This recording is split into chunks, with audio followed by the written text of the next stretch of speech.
셋 다 한국 며느리라고요? 네, 믿기 어렵겠지만 정말이라고 하네요. 루카, 다니엘, 마르코 세 아들이 모두 한국 여성과 결혼했다는 70 넘은 이탈리아계 미국인 할머니의 이야기입니다. 처음엔 정말 막막했다고 해요. 김치 냄새도 낯설고 저라는 인사법도 어색하고 뭔가 다른 문화의 벽을 느꼈다고 하거든요. 그런데 지금은 어떨까요? 이 할머니는 한국 드라마를 보며 눈물을 흘리고 김치를 직접 담그며 한국어로 손자들에게 사랑한다고 말하고 있다고 합니다. 도대체 어떤 마법 같은 일들이 벌어진 걸까요? 지금부터 여러분께 한 할머니의 인생에서 가장 놀라운 변화의 이야기를 들려드릴게요. 잠깐 여러분 그거 아시죠? 여러분의 구독, 좋아요, 알림 설정은 저에게 가장 큰 선물입니다. 클릭 한 번으로 제게 큰 힘을 주시길 바라요. 안녕하세요. 저는 마리아 로시입니다. 올해 71살이고요.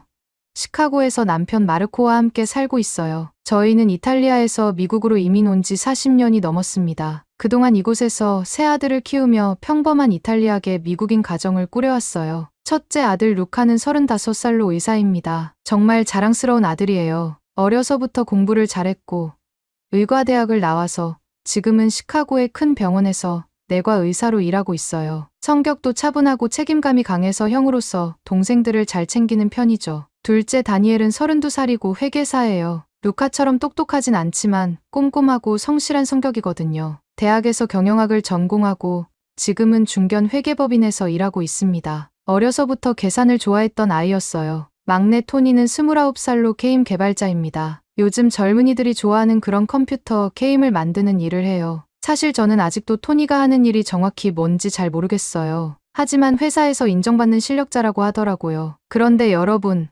정말 신기한 일이 벌어진 거예요. 제가 평생 상상도 못했던 일이 말이에요. 먼저 루카가 한국 여자와 결혼한다고 했을 때는 그냥 신기하다고 생각했어요. 한지민이라는 이름의 그 아가씨는 루카가 병원에서 환자로 만났던 분이었거든요. 처음엔 환자와 의사 사이였지만 시간이 지나면서 서로 좋아하게 됐다고 하더라고요. 한지민 씨가 워낙 K-드라마를 좋아해서 루카에게 한국 문화를 많이 알려줬다고 해요. 그때만 해도 저는 별 생각이 없었어요. 요즘 세상이 워낙 국제적이니까 아들이 한국 여자와 결혼하는 것도 자연스러운 일이라고 생각했거든요. 한지민 씨도 정말 예쁘고 착한 아가씨였고요. 그런데 문제는 여기서 시작됐어요. 루카 결혼식에서 다니엘이 또 한국 여자를 만난 거예요. 한지민 씨의 대학 친구인 이소영 씨였는데 둘이 결혼식장에서 한눈에 반했다고 하더라고요. 피로연에서 같은 테이블에 앉게 됐는데 그날부터 연락을 주고받기 시작했대요. 저는 속으로 생각했죠. 이게 뭐야?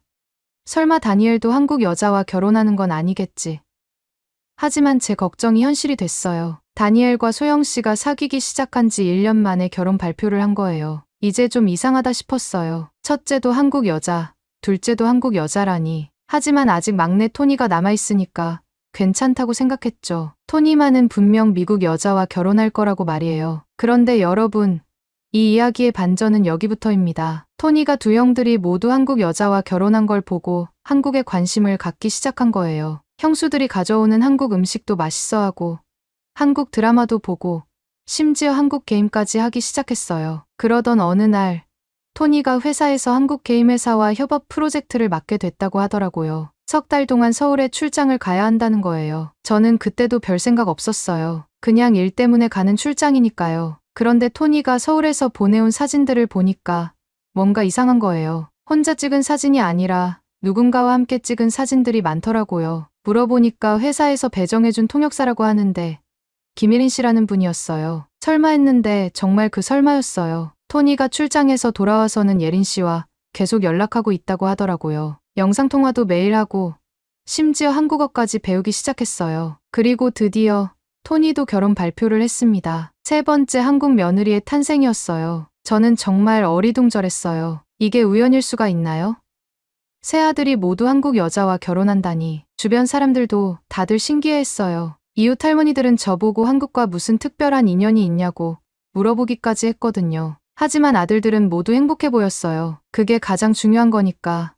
저도 마음을 열고 며느리들을 받아들이기로 했죠. 그때만 해도 저는 앞으로 어떤 일들이 기다리고 있을지 전혀 몰랐어요. 세 며느리가 모두 한국인이 되면서 저희 집에는 정말 예상치 못한 변화들이 시작됐어요. 미국에서는 결혼하면 각자 독립적인 생활을 하는 게 당연하잖아요. 저도 아들들이 결혼하면 가끔 전화 통화나 하고 명절 때나 얼굴 보는 정도로 생각하고 있었거든요. 그런데 한국 며느리들은 달랐어요. 결혼한 지 한 달도 안 됐는데 한지민이 갑자기 집에 나타난 거예요. 손에는 큰 보온병을 들고 있더라고요. 뭐냐고 물어보니까 삼계탕을 끓여왔다는 거예요. 어머님 건강에 좋다면서 말이에요. 처음엔 정말 당황했어요. 왜 갑자기 이런 걸 가져왔을까 싶었거든요. 미국에서는 시어머니가 아프지도 않는데 음식을 해다 주는 문화가 없어서 말이에요. 하지만 맛을 보니까 정말 맛있더라고요. 그래서 고맙다고 인사를 했죠. 그런데 이게 끝이 아니었어요. 일주일 후에는 소영이가 김치찌개를 가져왔어요. 그 다음 주에는 예린이가 불고기를 해서 왔고요. 이렇게 돌아가면서 한국 음식을 가져오기 시작한 거예요. 저는 정말 어리둥절했습니다. 더 놀라운 건 며느리들끼리 금세 친해진 거예요. 처음에는 서로 어색해하더니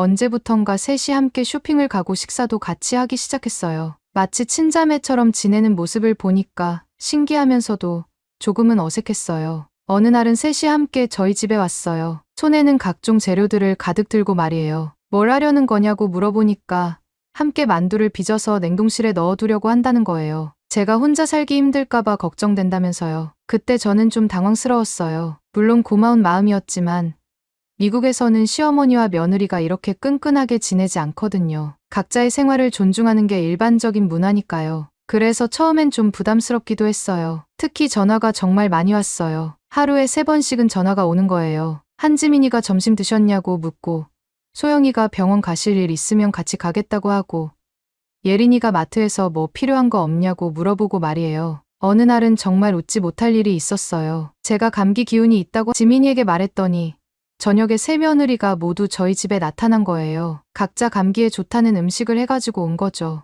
한지민이는 도라지배즙을, 소영이는 생강차를, 예린이는 유자차를 가져왔어요. 그날 저는 정말 놀랐어요. 감기 기운이 있다고 했을 뿐인데 이렇게까지 챙겨주다니. 미국에서는 상상할 수 없는 일이었거든요. 며느리들이 번갈아가며 제 이마에 손을 대보고 약은 먹었냐고 묻고 병원에 가야 하는 거 아니냐고 걱정하는 모습을 보니까 마음이 복잡했어요. 고마우면서도 한편으로는 이런 관심이 조금 부담스럽기도 했거든요. 혼자만의 시간이 필요할 때도 있는데 너무 자주 연락이 오니까 때로는 피곤하기도 했어요. 손자들도 변화가 생겼어요. 루카의 아들 마테오는 할머니라고 부르는 대신 한국어로 할머니라고 부르기 시작했어요. 처음엔 발음이 어눌했지만 점점 늘어가더라고요. 다니엘의 딸 소피아도 한국어 단어들을 섞어서 말하기 시작했고요. 어느 날은 마테오가 저에게 와서 한국어로 사랑한다고 말하는 거예요. 발음이 어색했지만 그 순간 정말 감동받았어요. 손자가 할머니를 위해 다른 나라 언어를 배우다니. 이런 경험은 처음이었거든요. 며느리들이 한국 명절 음식도 만들어 왔어요. 추석 때는 송편을,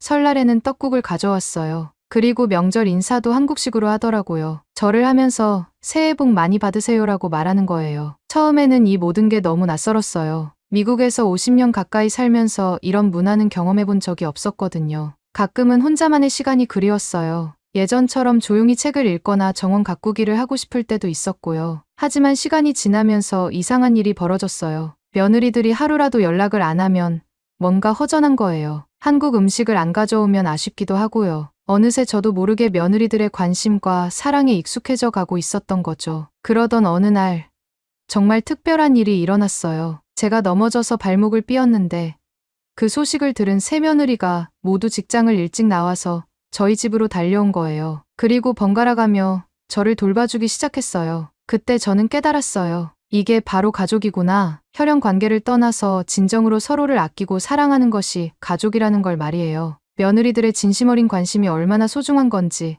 그제서야 알게 됐습니다. 며느리들의 진심을 알게 된 후부터 저는 한국 문화에 대해 정말 궁금해지기 시작했어요. 그러던 어느 날 세 며느리가 함께 저희 집에 와서 특별한 제안을 했어요. 제 70번째 생일 선물로 한국 여행을 보내드리고 싶다는 거였어요. 처음에는 정말 놀랐어요. 제가 한국에 간다니 상상도 못했던 일이었거든요. 지민이가 친정 부모님이 정말 만나보고 싶어 하신다고 하고 소영이와 예린이도 각자 가족들이 기다리고 있다고 하더라고요. 마르코도 좋은 기회라면서 꼭 다녀오라고 등을 떠밀었어요. 인천공항에 도착했을 때의 그 기분을 어떻게 설명해야 할까요? 비행기에서 내리자마자 김치 냄새가 살짝 나는 게 정말 신기했어요. 70년 넘게 살면서 아시아 땅을 밟아본 건 처음이었거든요. 공항 직원분이 휠체어가 필요하냐고 영어로 물어보시는데 정말 친절한 목소리로 말씀해 주시더라고요. 지민이 어머니가 공항에서 저를 처음 보셨을 때 눈물을 글썽이시면서 제 손을 꼭 잡으시더라고요. 그리고 한국말로 뭔가 계속 말씀하시는데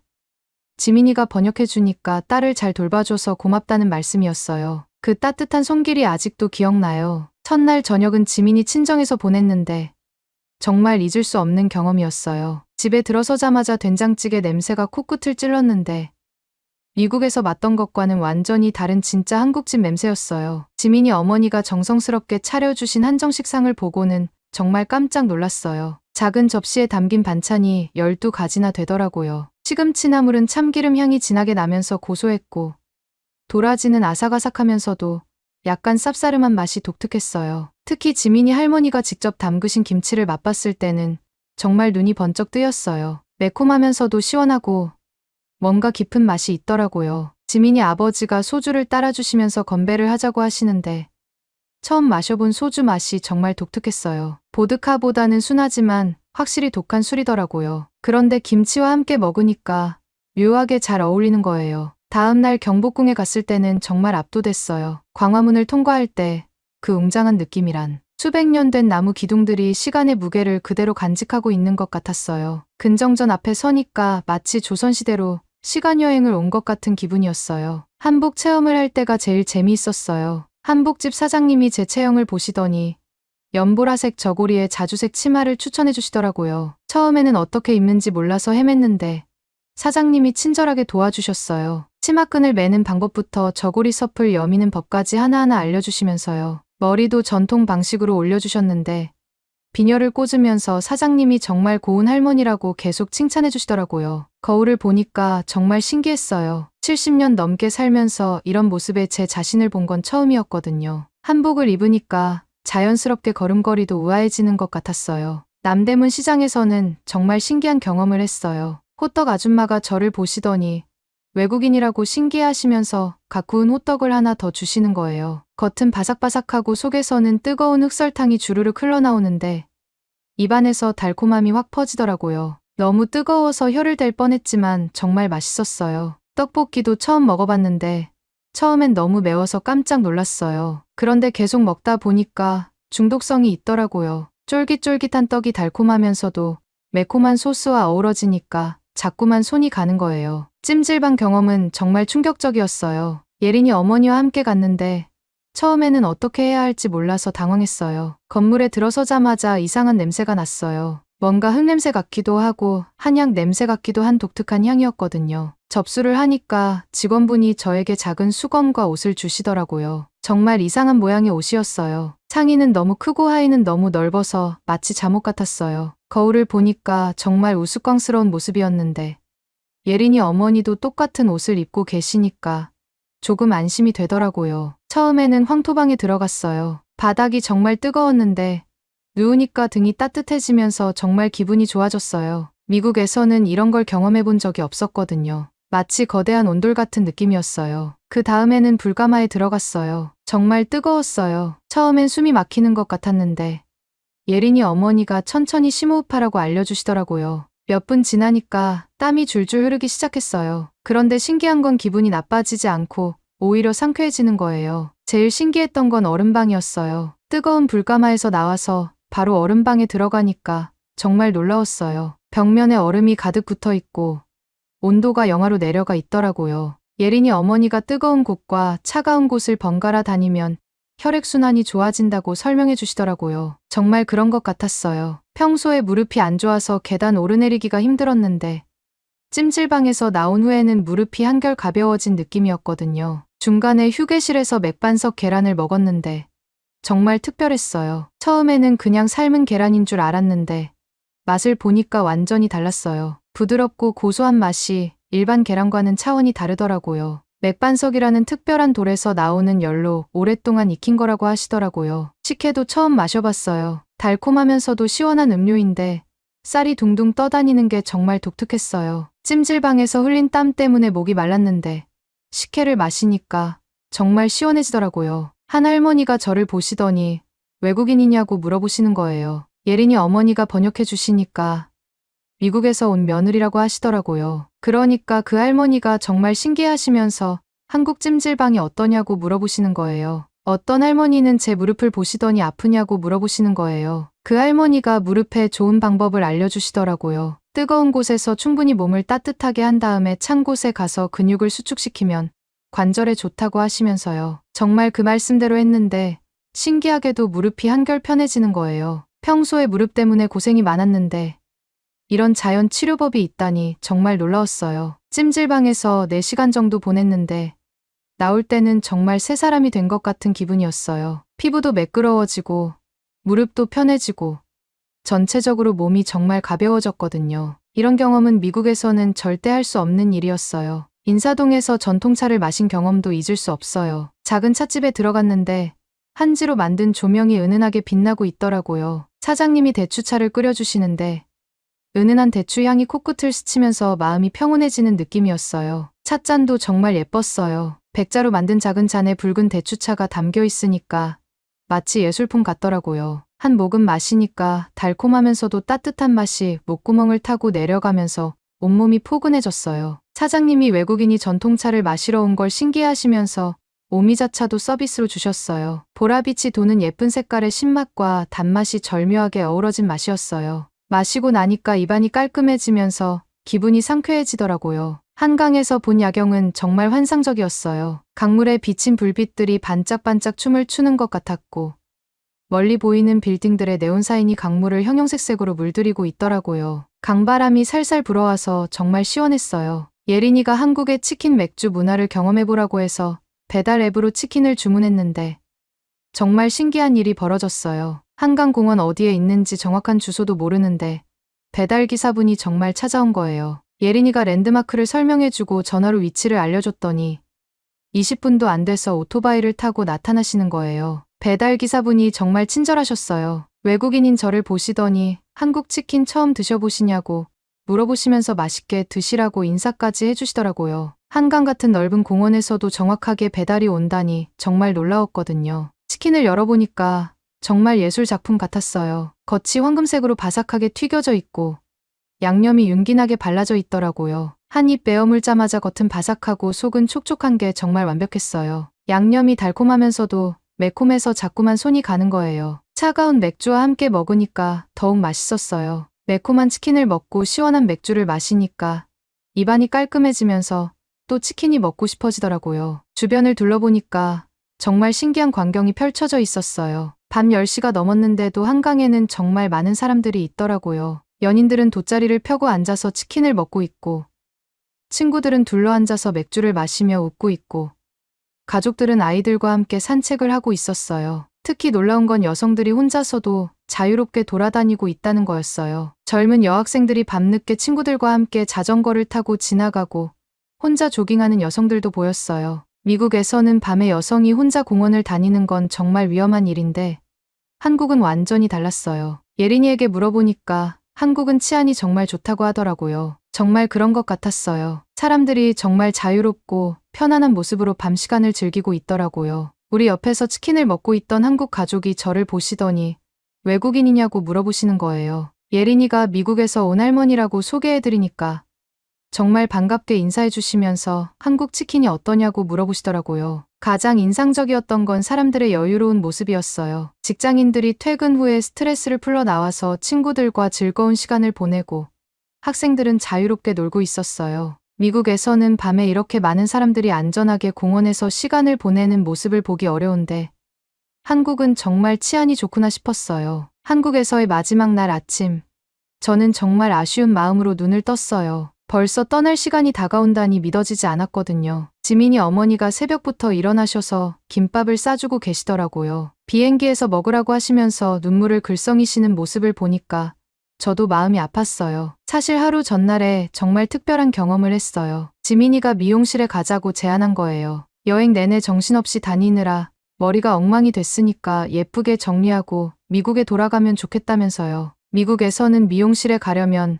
며칠 전에 예약해야 하는데 지민이가 전화 한 통화로 바로 예약을 잡아주더라고요. 미용실에 들어서자마자 정말 깜짝 놀랐어요. 직원분들이 모두 나와서 인사해 주시는 거예요. 외국인 손님이라고 신기해하시면서도 정말 친절하게 맞아주시더라고요. 미국 미용실과는 분위기가 완전히 달랐어요. 마치 고급 호텔에 온 것 같은 느낌이었거든요. 디자이너분이 제 머리를 보시더니 어떤 스타일을 원하는지 물어보시는 거예요. 지민이가 통역해주면서 나이에 맞는 단정한 스타일로 해달라고 부탁했어요. 그런데 디자이너분이 제 얼굴형을 정말 자세히 살펴보시더니 더 젊어 보이는 스타일을 제안해 주시는 거예요. 제일 놀라운 건 샴푸부터 시작한다는 거였어요. 미국에서는 머리만 자르고 끝인 경우가 많은데 한국은 샴푸부터 정성스럽게 해주시더라고요. 샴푸 의자에 앉으니까 목과 어깨까지 마사지해 주시는 거예요. 이런 서비스는 정말 처음 받아봤어요. 헤드 스파라는 것도 경험해봤어요. 따뜻한 물과 함께 두피를 부드럽게 마사지해 주시는데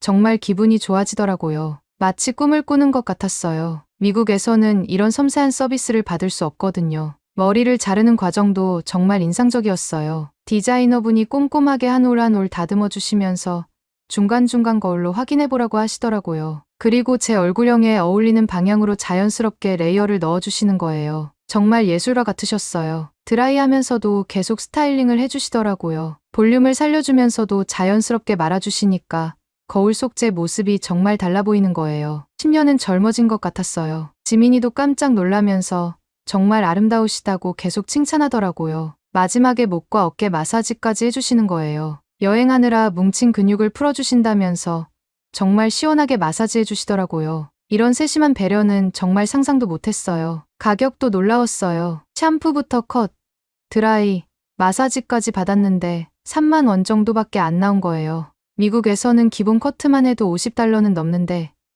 이런 퀄리티의 서비스를 이 가격에 받다니 정말 믿어지지 않았어요. 미용실에서 나오면서 지민이가 저를 보고 정말 예쁘시다고 하더라고요. 한국의 서비스가 어떠셨냐고 물어보니까 저는 정말 감동했다고 대답했어요. 사람을 이렇게 세심하게 배려하는 문화가 정말 인상적이었거든요. 그리고 오늘 마지막 날 아침에 갑자기 큰일이 났어요. 공항으로 가기 2시간 전에 배가 심하게 아프기 시작한 거예요. 어제 저녁에 먹은 음식이 안 맞았는지 처음에는 그냥 속이 좀 더부룩한 정도였는데 점점 심해지더니 식은땀까지 나는 거예요. 지민이가 깜짝 놀라면서 병원에 가야 한다고 하더라고요. 미국에서 병원 갈 생각을 하니까 막막했어요. 우선 가정의에게 연락해서 예약부터 잡아야 하고 그것도 최소 일주일은 기다려야 하거든요. 응급실에 가면 몇 시간씩 기다리는 건 기본이고요. 그런데 지민이가 한국은 다르다면서 바로 병원으로 데려가겠다고 하는 거예요. 차를 타고 병원에 도착했는데 정말 깜짝 놀랐어요. 아침 9시쯤 도착했는데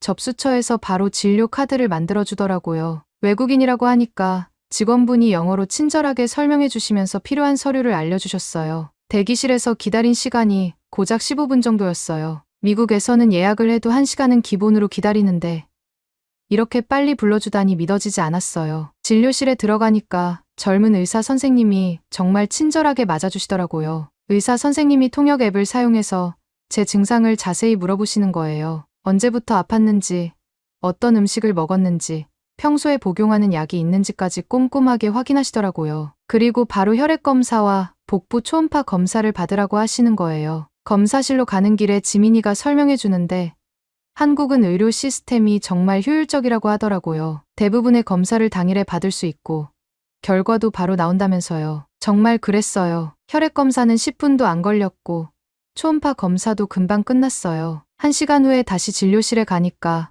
검사 결과가 모두 나와 있더라고요. 다행히 큰 문제는 없고 단순한 소화불량이라고 하시면서 처방전을 써주셨어요. 그리고 어떤 음식을 피해야 하는지 언제쯤 나아질지까지 자세히 설명해 주시는 거예요. 제일 놀라운 건 병원비였어요. 진료비, 검사비, 약값까지 합쳐서 10,000원 정도밖에 안 나온 거예요. 미국 달러로 치면 $7 정도였어요. 미국에서는 응급실에 한 번 가면 몇백 달러는 기본이거든요. 보험이 있어도 본인 부담금이 상당하고요. 약국에서도 깜짝 놀랐어요. 약사분이 처방전을 보시더니 제가 외국인이라는 걸 아시고는 영어로 복용법을 써주시는 거예요. 하루 3번, 식후 30분에 복용하라고 친절하게 설명해 주시면서 부작용이나 주의사항까지 알려주셨어요. 병원에서 나오면서 지민이에게 물어봤어요. 한국 의료 시스템이 항상 이렇게 빠른지 말이에요. 지민이가 웃으면서 대답하는데 한국 사람들은 이게 당연하다고 생각한다고 하더라고요. 외국 나가서 살아보면